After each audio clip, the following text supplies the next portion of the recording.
Hello friends, welcome back to your favourite channel brain education. अगर आपने हमारे channel को अभी तक सब्सक्राइब नहीं किया है तो चैनल को सब्सक्राइब कर लें और बेल आइकन को प्रेस कर दें ताकि हमारी आने वाली वीडियो के नोटिफिकेशन आपको मिल जाए। तो चलिए स्टार्ट करते हैं साइंस का chapter number 4, sorting materials into groups. चलिए पढ़ते हैं 4.1। तो चलिए स्टार्ट करते हैं। We have seen that our food and clothes have so much variety in them. हमने देखा कि हमारे फूड और क्लोथ्स में बहुत सारी अलग अलग वैरायटी हैं। Not just food and clothes. There is such a vast variety of objects everywhere. सिर्फ फूड और क्लोथ्स में भी नहीं, हमारे चारों तरफ ऑब्जेक्ट्स में भी बहुत अलग अलग वैरायटीज हैं। We see around us a chair, bullock cart, a cycle, cooking utensils, books, clothes, toys, waters, stones and many other objects. हम अपने चारों ओर यहाँ पर जो चीजें बताई गई हैं वो देखते हैं। All these objects have different shapes, colors and uses. Figure 4.1, ये फिगर 4.1 है। इन सभी चीजों के अलग शेप होते हैं, अलग कलर्स होते हैं और यहाँ तक कि इनके यूजेस भी अलग अलग होते हैं। Look around and identify objects that are round in shape. यहाँ पर देखिए और उन ऑब्जेक्ट्स को आइडेंटिफाई कीजिए जिनका शेप राउंड है, जो गोल है। जैसे कि ये डिस्क हो गई, ये बॉल हो गई। आवर लिस्ट में include a rubber ball, a football and a glass marble. हमारी लिस्ट में एक रबर की बॉल हो सकती है, एक फुटबॉल हो सकती है और एक ग्लास मार्बल हो सकता है। If we include objects that are nearly round, our list could also include objects like apples, oranges and an earthen pitcher मतलब घड़ा। अगर हम उन ऑब्जेक्ट्स को देखें जो ऑलमोस्ट राउंड होती हैं तो हम अपनी ग्रुप में ऐड कर सकते हैं ऑरेंज को, एप्पल को और घड़े को। Suppose we were looking for objects that are edible. अब सोचिए कि अगर हम उन चीज़ों को ढूंढ रहे हैं जो ईटेबल हैं, वो उन ऑब्जेक्ट्स को ढूंढ रहे हैं। We might include all the items that we have listed in table 1.1, 1.2 and 1.3 in chapter 1। अगर हम इन सब चीज़ों को जो खाने के लायक हैं तो चैप्टर 1 में जो हमने टेबल्स फिल किए थे 1.1, 1.2, 1.3 वाले फूड आइटम्स भी इसमें इंक्लूड कर सकते हैं।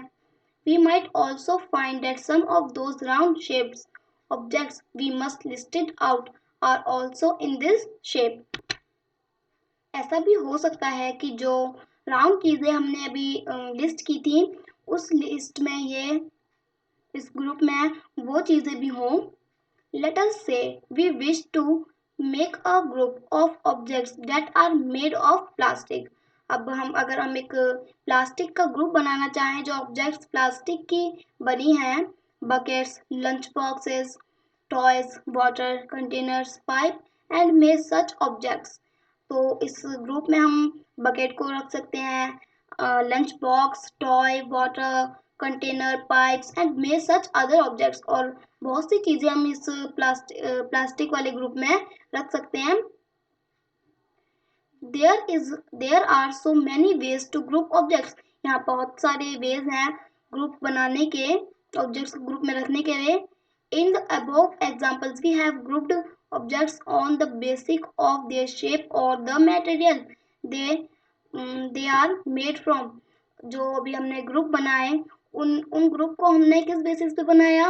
उन ग्रुप को हमने मटेरियल्स, जिस ऑब्जेक्ट्स जो मटेरियल से बनी हुई हैं और उनके शेप की बेसिस पे हमने ग्रुप बनाए।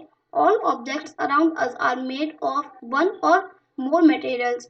जो चीज़ें हमने ग्रुप की हैं वो किसी ना किसी मटेरियल से बनी हुई हैं, या तो वो एक मटेरियल से बनी हुई हैं या फिर एक से ज़्यादा मटेरियल से बनी हुई हैं। These materials may be glass, metal, plastic or of wood, cotton, paper, mud और soil। ये मटेरियल्स ग्लास हो सकते हैं, ठीक है, मेटल हो सकता है, प्लास्टिक हो सकती है, वुड हो सकता है, कॉटन हो सकता है, पेपर, मड और सॉइल हो सकता है। Can you think of more examples of material? क्या आप मटेरियल्स के कुछ और एग्जाम्पल्स थिंक कर सकते हैं? चलिए एक्टिविटी 1 पर चलते हैं। Let us collect as many objects as possible from around us। अब आपके चारों तरफ से जितनी भी ऑब्जेक्ट्स पॉसिबल हों उन्हें कलेक्ट कीजिए। Each of us could get some everyday objects from home. इन ऑब्जेक्ट्स में से कुछ ऑब्जेक्ट्स ऐसी हो सकती हैं जिन्हें हम अपने घर में डेली यूज करते हैं।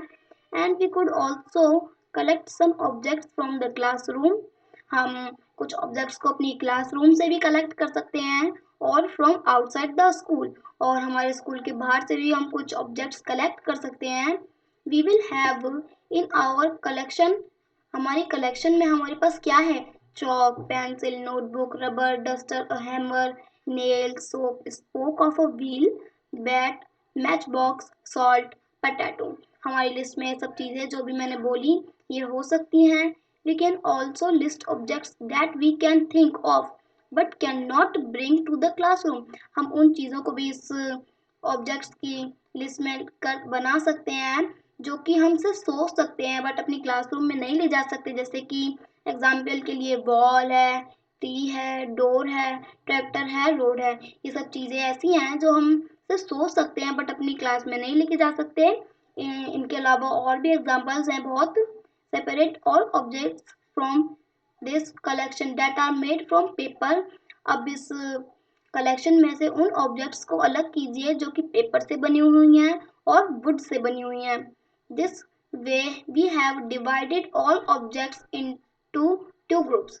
इन ऑब्जेक्ट्स को हम टू ग्रुप्स में डिवाइड कर सकते हैं। One group has the objects that are made from paper or wood, while the other group has the objects that are not made of these materials. हम पहले ग्रुप में वो ऑब्जेक्ट्स रख सकते हैं जो कि पेपर और या फिर वुड से बनी हैं, और दूसरे ग्रुप में हम इसके अलावा और भी जो ऑब्जेक्ट्स मटेरियल से बनी हुई हैं उन्हें रख सकते हैं। Similarly we could separate the things that are used for preparing food.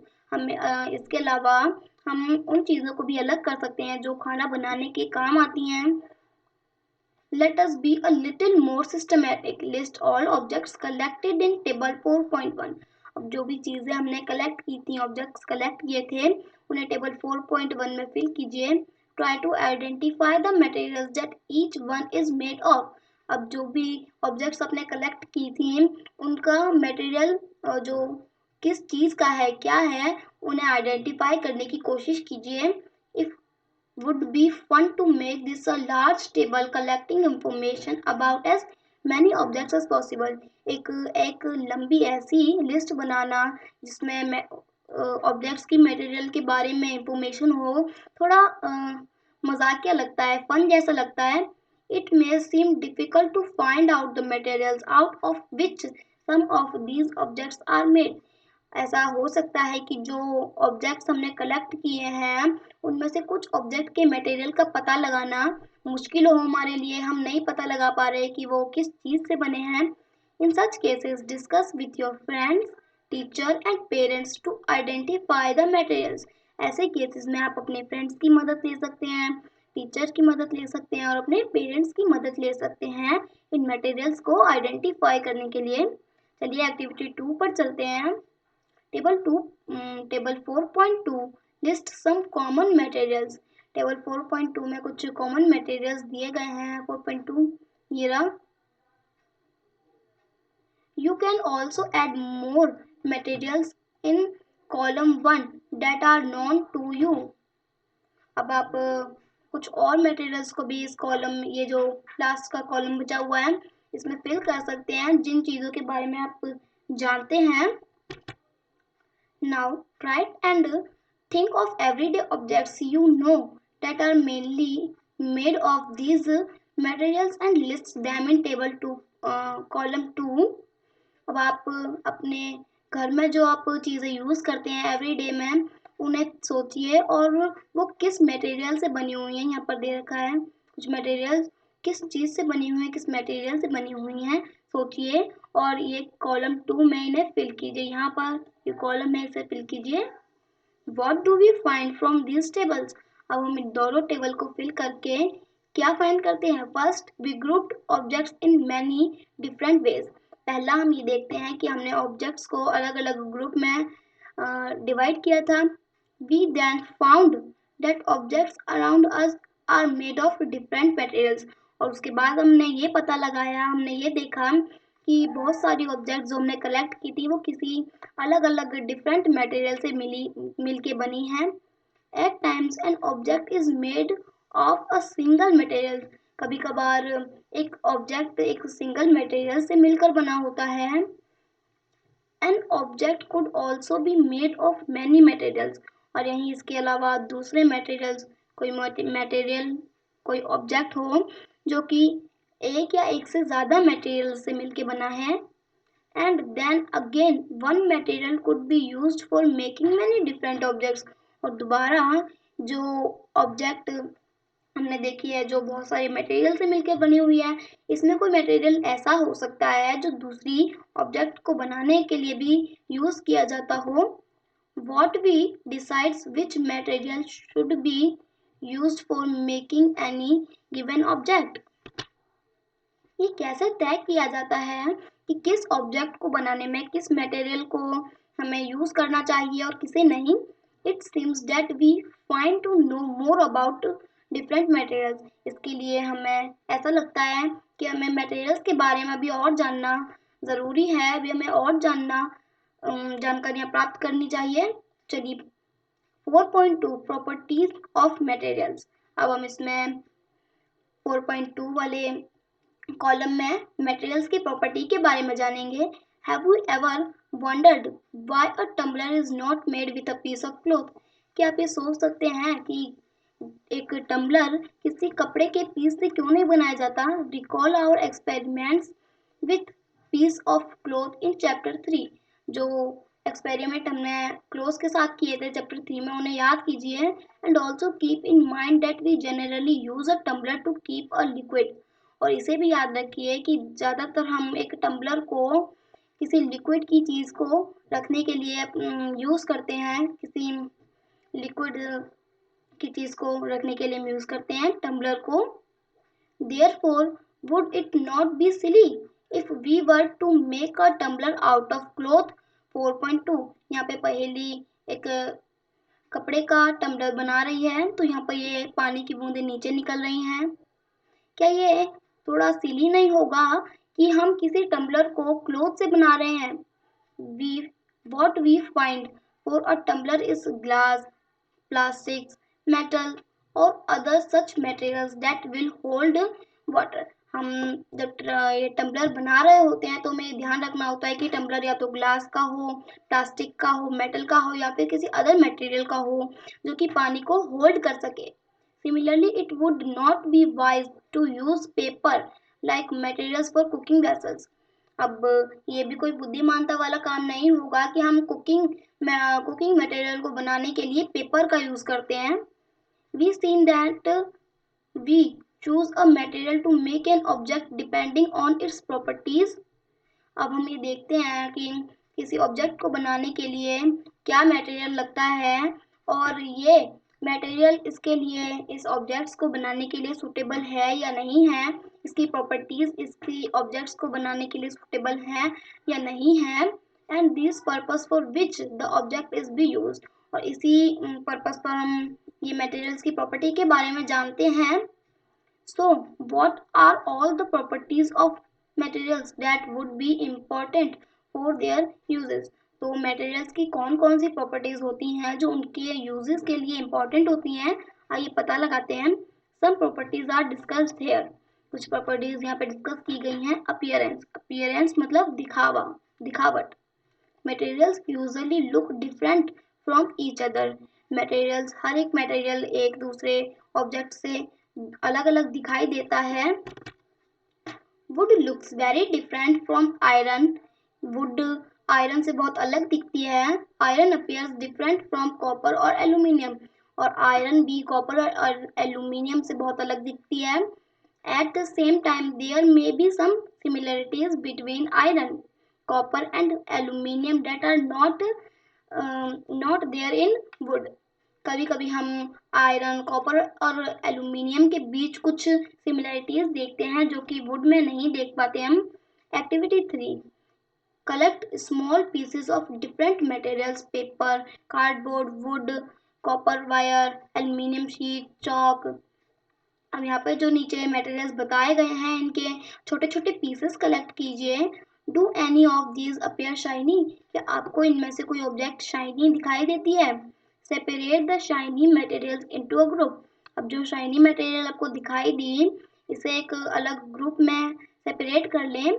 Now observe as the teacher cut each material into two piece and look at the freshly cut surface। Figure 4.3 है, figure 4.3 है। अब जैसे ही आपके teacher materials को two parts में cut कर लें उनके फ्रेशली कट सरफेस को देखिए। What do you notice? आप क्या देखते हैं? Does the freshly cut surface of some of these materials appear shiny? इनमें से कुछ मटेरियल्स के फ्रेशली कट सरफेस आपको शाइनी दिखाई देते हैं। हाँ बिल्कुल, जैसे कि हमने यहाँ पर लिया था एल्यूमिनियम शीट भी हमें शाइनी दिखाई दे रहा है और कॉपर वायर भी हमें शाइनी दिखाई देगा। Include the objects also in the group of shiny materials। अब इन शाइनी मटेरियल्स को उसी ग्रुप में डालिए जिस ग्रुप में आपने शाइनी मटेरियल्स को ग्रुप किया था। और do you notice such a shiny और lustre in the other materials? क्या आप दूसरे मटेरियल्स में भी ऐसी ही इसी तरीके की शाइन या फिर लस्टर देखते हैं? Cut them any way as you can. अब इस ऑब्जेक्ट को जो आपने ऑब्जेक्ट ली है उसे जैसा आपको अच्छा लगे उसे कट कीजिए। Repeat this in the class with as many materials as possible and make a list of those with and without lustre. अब इसी एक्टिविटी को आप अपनी क्लास में रिपीट कीजिए और जितनी मटेरियल्स हो सके उन्हें बीच में से कट करके देखिए कि कौन सी मटेरियल लस्टर है और कौन सी मटेरियल में लस्टर नहीं है। इसका एक आप टेबल बना लीजिए, इन्हें लिस्ट कर लीजिए। Instead of cutting can you can rub the surface of material with sand paper to see if it has a lustre. आप काटने के बजाय किसी सैंड पेपर से भी इस मटेरियल को रब करके देख सकते हैं कि इसमें लस्टर है या फिर नहीं है। Materials that have such lustre are usually metals. जो मेटल्स होते हैं जिनमें लस्टर दिखाई देता है वो मेटल्स कहलाते हैं। Iron, copper, aluminium and gold are examples of metal. ये जो आयरन है, कॉपर है, एल्यूमिनियम है और गोल्ड है, ये कुछ एग्जांपल्स हैं मेटल्स के। Some metals often lose their shine and appears dull because of the action of air and moisture on them। कोई कोई ऐसी मटेरियल होती है जो अपनी शाइन खो देती है और फीकी पड़ जाती हैं। ऐसा इसीलिए होता है क्योंकि एयर और मॉइस्चर इसे सूट नहीं कर पाते, इनका एक्शन होता है इस पे, इसीलिए। We therefore notice the luster only on their freshly cut surface। इसीलिए जब कोई मटेरियल तुरंत कटा हो उसे हमें तभी देखना चाहिए। इसी से हम देख पाते हैं कि क्या इसमें लस्टर है या फिर नहीं है। When you visit an iron smith or a workshop, look out for freshly cut surface of metal rods to see if they have luster। आप किसी आयरन स्मिथ की दुकान पर जाइए या फिर किसी दूसरी शॉप पर जाइए और किसी मेटल रॉड को जो फ्रेशली अभी कटा हो उसका सरफेस देखिए, क्या इसमें आपको कोई लस्टर दिखाई देता है? हार्डनेस, अब हम हार्डनेस के बारे में जानेंगे। When you press different materials with your hands, some of them may be hard to compress while others can be easily compressed। जब आप किसी मटेरियल को अपने हाथों से प्रेस करते हैं तो कुछ मटेरियल्स आपको कंप्रेस करने में हार्ड लगते हैं, आप उसे दबा नहीं पाते, और जबकि दूसरे कुछ मटेरियल्स ऐसे होंगे जिन्हें आप इजीली दबा पाएंगे। Take a metal key and try to scratch with it the surface of a piece of wood. अब एक की लीजिए, मेटल की लीजिए और उस पे और उसे इससे स्क्रैच कीजिए वुड पर। Aluminium, a piece of stone, a nail, candle, chalk, any other material और ऑब्जेक्ट। अब इसे वुड पर स्क्रैच करके देखिए, एल्यूमिनियम पर स्क्रैच करिए, एक पत्थर के टुकड़े पर स्क्रैच कीजिए, नेल पर स्क्रैच कीजिए, नेल मतलब नेल काटने वाला जो नेल होता है, कैंडल पर स्क्रैच कीजिए, चॉक और अदर मटेरियल्स या फिर ऑब्जेक्ट पर इसे स्क्रैच कीजिए। You can easily scratch some materials while some cannot be scratched so easily. आप कुछ materials पे easily scratch कर पाते हैं और कुछ materials पर आप easily scratch नहीं कर पाते. Materials which can be compressed or scratched easily are called soft. जो मटेरियल्स इजीली दब सकते हैं, उन पर जल्दी स्क्रैच आ सकता है, उसे हम सॉफ्ट मटेरियल कहते हैं. while some other materials which are difficult to compressed are called hard. और दूसरे मटेरियल जो इजीली कंप्रेस नहीं हो पाते और उन पे इजीली स्क्रैच मारना मुश्किल होता है, उन्हें हम हार्ड मटेरियल्स कहते हैं. फॉर एग्जांपल कॉटन और sponge is soft while iron is hard. इसलिए अगर हम एग्जांपल के लिए देखें तो कॉटन और स्पंज सॉफ्ट मटेरियल के एग्जांपल हैं, जबकि आयरन एक हार्ड मटेरियल का एग्जांपल है. इन appearance materials can have different properties like luster, hardness, be rough और smooth. और मटेरियल्स में बहुत अलग अलग प्रॉपर्टीज हो सकती हैं. जैसे किसी मटेरियल में लस्टर की प्रॉपर्टी हो, किसी मटेरियल में हार्डनेस की प्रॉपर्टी हो और किसी मटेरियल में एकदम रफ या फिर किसी मटेरियल में एकदम स्मूथ प्रॉपर्टी हो. Can you think of other properties that describe the appearance of a material? क्या आप किसी ऐसे मटेरियल को सोच सकते हैं जो कि उसकी ऑब्जेक्ट को डिस्क्राइब करता है, उसकी प्रॉपर्टी को डिस्क्राइब करता है? सोल्यूबल और इनसोल्यूबल. अब हम सोल्यूबल के बारे में जानेंगे और इनसोल्यूबल के बारे में जानेंगे. Activity 4. Collect samples of some solid substances such as sugar, salt, chalk powder, sand and sawdust. अब कुछ एग्जांपल्स यहाँ पे नीचे दिखाए गए हैं, उन्हें इनका सैंपल कलेक्ट कीजिए. जैसे कि शुगर है सॉलिड फॉर्म में जो हूँ, सॉडस्ट है, सॉडस्ट मतलब लकड़ी का बुरादा, सॉल्ट, चॉक पाउडर, सैंड. ठीक है. टेक 5 ग्लासेस और बीकर्स. अब 5 ग्लासेस या फिर बीकर्स लीजिए. Fill each one of them about 2/3 with in water. अब इन पांचों बीकर या फिर ग्लास जो आपने लिया है उसे 2/3 वाटर से भर दीजिए. Add a small amount of sugar to the first glass. पहले ग्लास में आप 1 चम्मच शुगर डालिए. Salt to the second and similarly add small amounts of the other substances in the other glass. और दूसरे ग्लास में आप सॉल्ट डालिए और इसी तरीके से दूसरे ग्लासेस में दूसरे सब्सटेंसेस डालिए जो आपने लिए थे. Stir the contents of each of them with a spoon. अब इन पांचों बीकर्स में जो आपने मटेरियल्स डाले थे, इंग्रेडिएंट्स डाले थे, उन्हें अच्छे से मिक्स कर लें स्पून की हेल्प से. Wait for a minute. अब कुछ मिनट के लिए रुक जाइए. Observe what happens to the substances added to water. Figure 4.4. ये फिगर 4.4 दिखाया गया है. अब उसके बाद आप जब ये सब एक्टिविटी कर लेते हैं, सब्सटेंसेस को वाटर में ऐड कर लेते हैं, उसके बाद आप क्या देखते हैं? Note your observations as shown in table 4.3. अब आपकी जो भी ऑब्जर्वेशंस निकली उन्हें आप टेबल 4.3 में फिल कर लीजिए. तो हमारा जो शुगर है वो इजीली हमारे वाटर में सोलेबल है और सॉल्ट भी सोलेबल है. और यहीं चॉक पाउडर भी सोलेबल है. और सैंड भी सोलेबल नहीं है और सोडस्ट भी सोलेबल नहीं है. You will notice that some substances have completely disappeared or dissolved in water. आप ये नोटिस करते हैं कि कुछ सब्सटेंसेस जल्दी इसमें पानी में घुल जाते हैं. We say that these substances are soluble in water. हम ये कह सकते हैं कि ये सब्सटेंसेस वाटर में सोलेबल हैं. Other substances do not mix with water and do not disappear even after we stir for a long time. These substances are insoluble. हम इसके दूसरी तरफ ये देखते हैं कि हम जो सब्सटेंसेस हैं, कुछ सब्सटेंसेस ऐसे होते हैं जो पानी में नहीं मिल पाते. हम उन्हें कितनी भी देर मिला लें पर वो उसमें नहीं मिलते. तो इन ऐसे सब्सटेंसेस को हम इनसोलेबल सब्सटेंसेस कहते हैं जो कि पानी में नहीं घुल सकते. Water plays an important role in the functioning of our body because it can dissolve a large number of substances. हमारी बॉडी में पानी एक बहुत इम्पोर्टेंट रोल निभाता है, एक इम्पोर्टेंट फंक्शन निभाता है, क्योंकि पानी हमारे बॉडी में जो सब्सटेंसेस हैं उन्हें डिसॉल्व करने में हमारी बॉडी की हेल्प करता है। Do liquids also dissolve in water?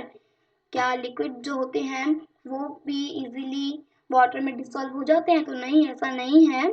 चलिए पता लगाते हैं ऐसा क्यों नहीं है। Activity 5, collect samples of vinegar, lemon juice, mustard oil और coconut oil.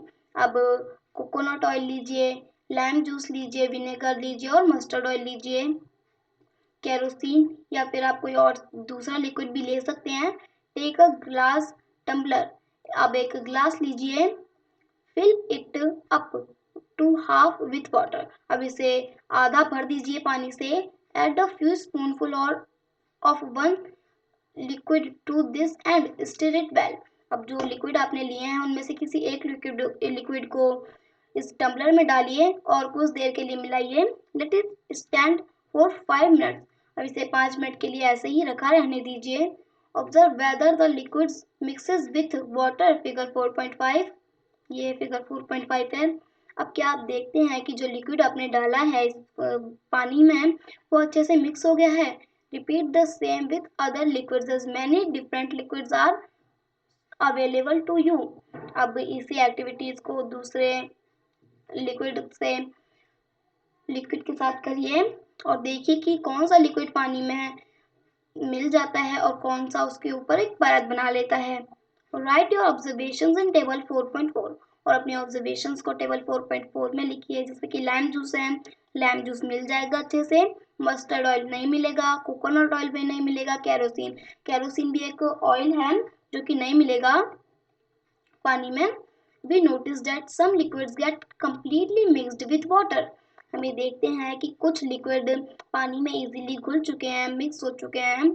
Some others do not mix with water and form a separate layer when kept aside for time, और यही हम देखते हैं कि जो दूसरे लिक्विड हैं वो पानी में नहीं घुले और उन्होंने अलग कुछ समय के बाद ऊपर एक परत बना ली। Some gases are soluble in water whereas other are not, कुछ गैसेस पानी में soluble होती हैं पर कुछ गैसेस पानी में soluble नहीं होती। Water usually has a small quantity of some gases dissolved in it, water में भी कुछ क्वांटिटी गैसेस की मिक्स होती है। For example oxygen gas dissolved in water is very important for the survival of animals and plant that live in water। अगर हम example के लिए लें तो पानी में ऑक्सीजन मिला होता है क्योंकि जो पानी में जानवर रहते हैं, पौधे रहते हैं, उन्हें जीवित रहने के लिए ऑक्सीजन की ज़रूरत होती है, इसीलिए पानी में ऑक्सीजन मिला होता है। ऑब्जेक्ट्स में फ्लोट और सिंक इन वाटर, अब आप जानेंगे कि कौन सी ऑब्जेक्ट्स वाटर में फ्लोट करती हैं और कौन सी sink. Activity 4. While doing activity 4, you might have noticed that the insoluble solids separate out from water। Activity 4 को करते समय आपने ये देखा होगा कि जो solids पानी में मिक्स नहीं हुए वो अलग हो गए थे। You may have also noticed this with some liquid in activity 5, और ऐसा ही आपने activity 5 को करते समय liquids के साथ देखा होगा। Some of these materials that do not mix with water floated to the surface of water। आप देखा होगा कि जो मटेरियल पानी में मिक्स नहीं हुए थे वो ऊपर फ्लोट कर रहे थे, तैर रहे थे। Other may be sunk to the bottom of the tumbler, और दूसरे टम्बलर के बटन पर बैठ गए थे, संक हो गए थे। राइट, सही है। We notice many examples of objects that float in water or sink। हमने बहुत सारे एग्जाम्पल देखे जो कि कोई कोई पानी में इजीली फ्लोट कर रहा था और कोई कोई पानी में सिंक कर रहा था। फिगर 4.6, ये देखिए कुछ ऑब्जेक्ट्स नीचे बैठ गए हैं और कुछ फ्लोट कर रहे हैं। Dried leaves fallen on the surface of a pond, a stone a stone that you throw into the pond, few drops of honey that you let fall into a glass of water, what happens to all of these? एक सूखी पत्ती जब एक pond के surface पे गिरती है, एक पत्थर का टुकड़ा जिसे आप पॉन्ड में फेंकते हैं और कुछ पानी की ड्रॉप्स जो आप पानी के ग्लास पे डालते हैं, इनके साथ क्या होता है? Bujo would like you to give him 5 examples each of objects that float and those that sink in water. बूजो आपको कुछ एग्जाम्पल देना चाहता है, 5 एग्जाम्पल देना चाहता है उन ऑब्जेक्ट्स के जो फ्लोट करती हैं और सिंक करती हैं वाटर में. What about testing these same materials to see if they float or sinking in other liquids like oil? क्या ख्याल है अगर हम इनका टेस्ट करें कि कौन सी वस्तुएं फ्लोट करती हैं पानी में और कौन से सिंक करती हैं लिक्विड ऑयल की तरह. तो चलिए ट्रांसपेरेंसी देखते हैं अब. You might have played the game of hide and seek. आपने हाइड एंड सीक का गेम तो जरूर खेला होगा. Think of some places where you would like to hide so that you are not seen by other. अब उन places के बारे में सोचिए जहाँ पर आप छुपना पसंद करते हैं ताकि आपका जो फ्रेंड है जो खेल रहा है आपके साथ वो आपको ना ढूंढ सके. Why did you choose those places? अब आप उन प्लेसेस को क्यों चूज करते हैं? Would you have to tried hide behind a glass window? क्या आपने कभी एक ग्लास विंडो के पीछे छुपने की कोशिश की है? Obviously not, as your friends can see through that and spot you. बिल्कुल भी नहीं. अगर ऐसा आपने करा तो आपके फ्रेंड्स आपको ढूंढ लेंगे और आपको स्पॉट कर देंगे, आउट कर देंगे. Can you see through all the materials? क्या आप सभी मटेरियल्स के पार्ट देख सकते हैं? नहीं. दोज सब्सटेंसेस और material through which things can be seen are called transparent. Figure 4.7 ये रहा ट्रांसपेरेंट. ये है ट्रांसपेरेंट. तो वो सब्सटेंसेस और मटेरियल्स जिनके आर पार हम देख सकते हैं उन्हें हम ट्रांसपेरेंट कहते हैं या फिर ट्रांसपेरेंट मटेरियल कहते हैं. Glass, water, air and some other plastic are examples of transparent materials. Glass है मतलब कांच, वाटर, एयर और कुछ अदर एग्जांपल्स प्लास्टिक है जैसे कि ट्रांसपेरेंट मटेरियल्स के एग्जांपल हैं. Shopkeepers usually prefer to keep biscuits, sweets, and other eatables in transparent container of glass or plastic. दुकानदार आपने देखा होगा जब आप किसी दुकान पे गए हैं कि वो बिस्किट, स्वीट और अदर ईटेबल थिंग्स को एक ग्लास के कंटेनर में रखता है या फिर प्लास्टिक के कंटेनर में रखता है so that buyer can easily see these items. Figure 4.8. ऐसा करने से जो ग्राहक है उसे क्या चीज चाहिए वो इजीली देख सकता है. On the other hand, there are some materials through which you are not able to see. और यहीं दूसरे हाथ ऐसी भी चीजें होती हैं जिनके पार हम नहीं देख सकते जैसे कि है. अब यहाँ एक मटेरियल है, एक ग्लास है, ऑब्जेक्ट है जिसके पार हम बिल्कुल नहीं देख पा रहे हैं. These material are called opaque. तो इन मटेरियल्स को opaque objects कहते हैं. You cannot tell what is kept in a closed wooden box, a cardboard, carton or a metal container. आप ये नहीं बता सकते कि किसी क्लोज वुडन बॉक्स में क्या है, एक कार्डबोर्ड के कार्टन में क्या है और किसी मेटल के कंटेनर में क्या है. तो would wood, cardboard and metals are examples of opaque materials. तो wood, cardboard और metals एक opaque materials के examples हैं. Do we find that we can group all materials and objects without any confusion as they're opaque or transparent? क्या हम जो चीज़ें हम देख रहे हैं ट्रांसपेरेंट और ओपेक में इजीली ग्रुप कर सकते हैं बिना किसी कंफ्यूजन के कि ये ओपेक है या फिर ट्रांसपेरेंट है. Activity 6. Take a sheet of paper and look through it towards and lighted bulb. एक पेपर की शीट लीजिए और इसे एक लाइट बल्ब के सामने रखिए और इसके आर पार देखने की कोशिश कीजिए. Make a note of your observation. अब इसे आप नोट कर लीजिए ऑब्जर्वेशन को. Now put 2-3 drops of some oil and spread it on the sheet of paper. अब इस पेपर पर 2-3 बूंदे ऑयल की डालिए और इसे पूरे पेपर पर फैला लीजिए. Look again towards the lighted bulb through the portion of the paper on which the oil has been spread. अब दोबारा इस पेपर को लाइट के आगे रखिए, लाइट बल्ब के आगे रखिए और उस पोर्शन से देखिए जहाँ पर हमने ऑयल गिराया था, पेपर के ऊपर ऑयल गिराया था, उस पोर्शन से देखिए.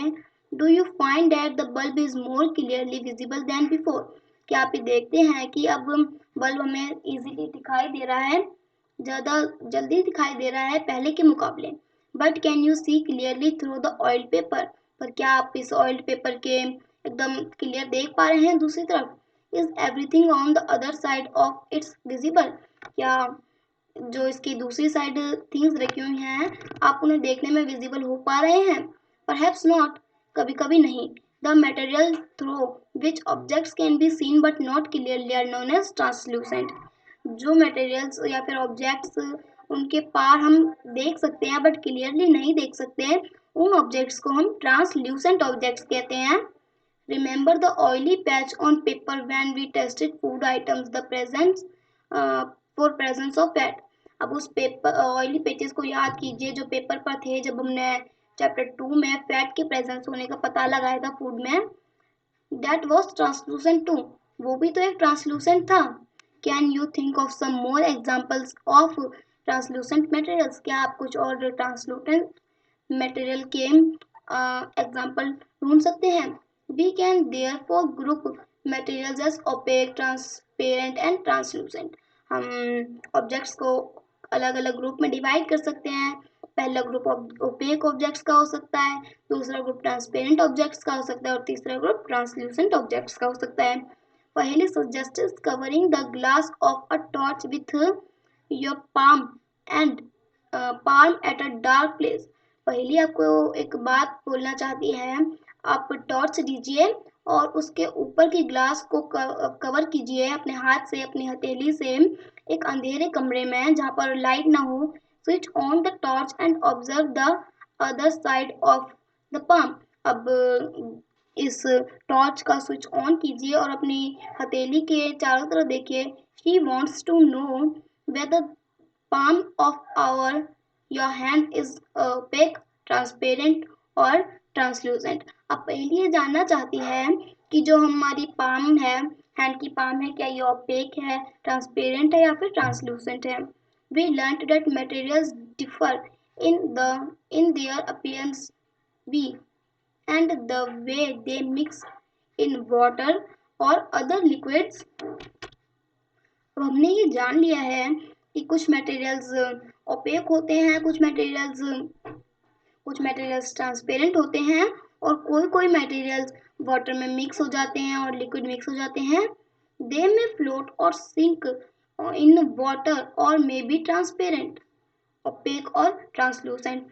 कोई ऑब्जेक्ट पानी में सिंक कर जाता है और कोई फ्लोट हो जाता है। Materials can be grouped on the basis of similarities और difference in their properties.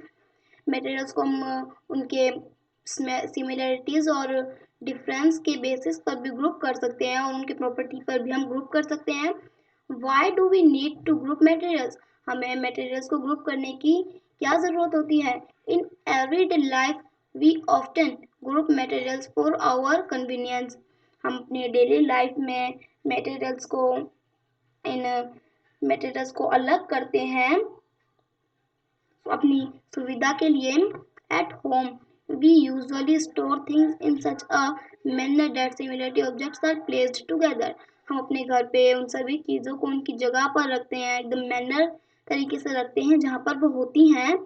Such an arrangement helps us to locate them easily. एक अरेंजमेंट हमें इन्हें जल्दी देखने के लिए, पता लगाने के लिए कि ये कहाँ हैं, हमारी हेल्प करती है। Similarly a grocer usually keeps all type of biscuits at one corner of his shop। और एक ग्रोसर, एक दुकानदार बिस्किट को अलग कॉर्नर में रखता है उसकी शॉप में। All soaps at another while grains and pulses are stored at some other places। और साबुन को भी वो दूसरी जगह पर रखता है, अपनी शॉप की कॉर्नर की दूसरी जगह पर रखता है और ग्रेन्स और पल्सेस को भी एक अलग जगह पर रखता है उसकी शॉप में। There is another reason why we find such grouping useful. अब ये ग्रुपिंग हमारे लिए दूसरे रीजन से कैसे यूजफुल हो सकती है? Dividing materials in the groups makes it convenient to study their properties and also observe any pattern in these properties. अब मटेरियल्स को अलग अलग ग्रुप में डिवाइड करना हमारे लिए बहुत यूजफुल होता है। ये हमें एक इसकी प्रॉपर्टीज के बारे में जानने के लिए, इसकी प्रॉपर्टीज को स्टडी करने के लिए हमारी मदद करता है और हमारे लिए इजी हो जाता है। And also observe any pattern in these properties.